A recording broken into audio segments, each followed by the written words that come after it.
Hello guys, it's Genevieve Tabili Norman. Meron namang Kirsten Norman, meron namang Frank Norman, meron din namang Genevieve Tabili Norman.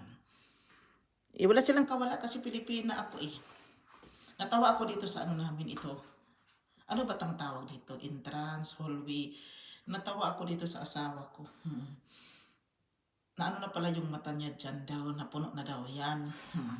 Tapos Genevieve, natawa nga ako dahil hindi pa pala tapos yung mga design. Siya nagbili niyan. Cute naman siya. Maraming dito ganyan-ganyan guys. Mga design Genevieve. Sa IKEA ata niya nabili niyan. If I'm not mistaken. May mga mobler kaya dito. Mobler is Swedish. Furniture in English. Dito ako na-intriga sa mga pinagagawa ng asawa ko. Ano yan Genevieve? Aparador.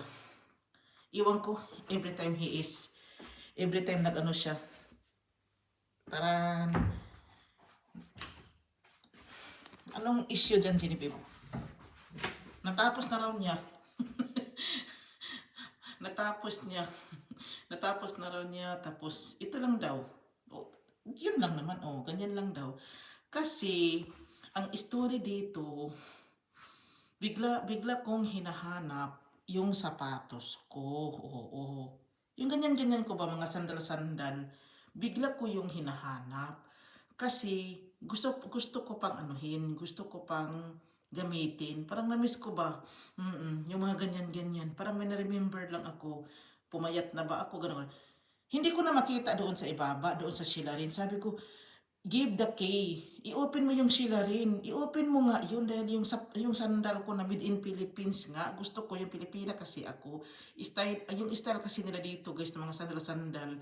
Hindi ko kasi type. Lako, i-open yung sa Shilarin. Anong Shilarin, Genevieve? Yung parang sa ano ba, part ng bahay na doon sa pinakaibaba. Shilarin kasi ang tawag doon eh. Iwan ko ano sa atin yung Shilarin. Parang budiga-budiga ba guys? Pero sa ibaba naman siya. Sa lower part ng bahay. Tapos Genevieve, storytelling muna tayo ha. Storytelling. Sabi ko, andito kasi ako sa bansa nila na tumira na for long time. Tumira na kasi ako dito. Matagal na kasi. Ako, i-open mo nga yung ano, yung Shilarin. Shilarin kasi yung sa Swedish term. I-open mo nga yung Shilarin na yun kasi may hahanapin ako eh. Parang matagal na yun. Parang titingnan natin kung andun pa yung sandal ko made in Philippines kasi. Gusto ko kasi yung kasi Pilipina ako. Bit na bit ko yun eh. Sabi niya, pag open niya sa Shilarin na yun, hindi niya ma-open yung Shilarin na yun. Yung lower down ba ng part ng bahay namin. Kasi andun yung mga bag, nag-transfer kasi kami dito guys. Tatlo kasi yung bahay. Doon kami sa medyo hindi malaki, hindi din maliit. Tatlo kasi siya. Ako i-open nga. Ito siguro yung naisipan niya na baka kung may hahanapin kasi close naman siya. Kasi ang weather kasi dito, guys, aparador talaga ito guys. Natapos na daw niya guys. Asawa ko talaga yan. Hindi ko nahabain yung mga pinagsasabi ko kasi marami yun. Basta aparador to, bago lang niya natapos. Guys, dito na lang ako guys. Maraming salamat. Bye-bye.